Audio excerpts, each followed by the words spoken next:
the lore goes that he makes the Agapulk and Giratina and grants their abilities, and then he banishes Giratina, which I want to say all this happened like 3 or 10,000 years ago, very recently. Also, what he makes before life starts, it seems like, is he makes 3 other Pokemon.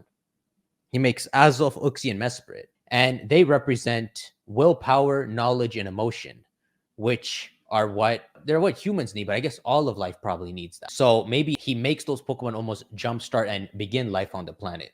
Something like that. And then they go to sleep at the bottom of Lakes in Sinnoh. I don't even know what their superpower is. I guess they can just bring it out in life, in other life forms, but they just represent those things. Don't you see that this kind of actually is kind of like that Hindu mythology thing? So it's like Arceus is like an avatar of like something higher up, right?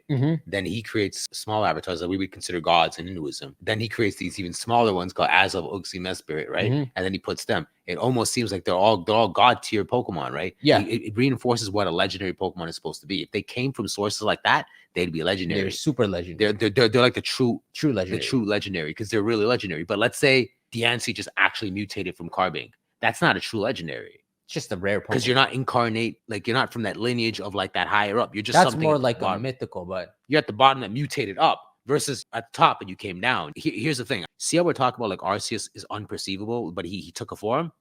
What if whatever that higher perception is a combination of 1 or 2 or 3 Pokemon? It's more than just Arceus. So what if later on we find out there's another god Pokemon that's just as capable as Arceus, and then it's like 2 or 3 of these, and then those 3 are actually the supreme, right? If you go higher, I'm trying to think if we could create room to create another one that's like more god Pokemon, right? Just as god, more Arceus tier, god just Pokemon. as Arceus tier is.